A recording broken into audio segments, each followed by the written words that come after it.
আজকে সকাল সকাল পৌঁছে গেলাম ওলমালদা প্রিমিয়ার লিগের ট্রায়ালে। এটা টেনিস টুর্নামেন্ট যেটা গত বছর শুরু হয়েছিল। এটা হচ্ছে ওএমপিএল সিজন 2। তো অসাধারণ একটা টুর্নামেন্ট, যেটা এর আগের বছর দারুণভাবে সফল হয়েছিল এবং এই বছরও আরও বড় করে এই টুর্নামেন্টটা হচ্ছে।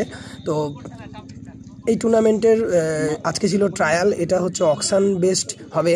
এর অকশান মেগা অকশান আছে আগামী রবিবার, অর্থাৎ 16 তারিখের অকশান আছে। তো এই ট্রায়ালে উপস্থিত হয়ে গেলাম এবং কিছুক্ষণ ব্যাট করে নিলাম।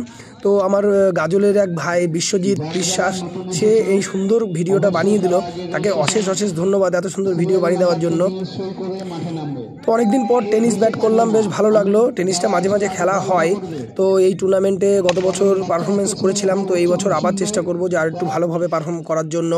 তো এখানে অনেক নতুন ছেলেরা এসছে, যাদেরকে দেখে বেশ ভালো লাগলো যে নতুন নতুন ছেলেরা আসছে, তারা বল করছে, ব্যাট করছে এবং নতুন উঠে আসছে নতুন নতুন তারকা। তো যাই হোক, তো এমপিএলের টুর্নামেন্টটার এরপরে আমি আরও যখন পূর্ণরূপে এই টুর্নামেন্টটা চালু হবে, তখন আবার একটা দারুণভাবে আপডেট দিয়ে দেবো।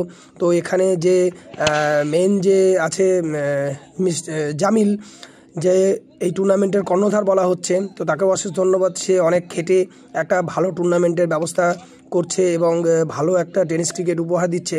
তো ওলমালদার বুকে এই কালাচাঁদ স্কুলের মাঠে এই ধরনের টুর্নামেন্ট এই বছর দিয়ে দ্বিতীয় বছর হচ্ছে এবং অসাধারণ একটা টুর্নামেন্ট, যেটা আগের বছর দারুণভাবে সফল হয়েছিল এবং আশা করব যে এই বছরও দারুণভাবে সফল হবে। এটা লাইভ টেলিকাস্টও হয়। তো এত সুন্দর একটা টুর্নামেন্ট উপহার দেওয়ার জন্য জামিলকে অশেষ ধন্যবাদ। জামিল, তুমি আরও এগিয়ে যাও, এটা আশা করব এবং আশা করব টুর্নামেন্টটা আরও দারুণভাবে সফলতা লাভ করুক। আর বিশ্বজিৎকে আরেকবার ধন্যবাদ যে ভাই, তুই এত সুন্দর একটা ভিডিও আমাকে বানিয়ে দিলি এবং সত্যিই ভালো লাগছে এবং আশা করব যে আগামীতেও হয়তো তোকে বললে আরও দু একটা ভিডিও আমাকে বানিয়ে দিবি। যাই হোক, তো আপাতত এই পর্যন্তই থাকলো। তো কেমন লাগলো ভিডিওটা তোমরা কিন্তু অবশ্যই জানাবে। সবাইকে অনেক অনেক ধন্যবাদ।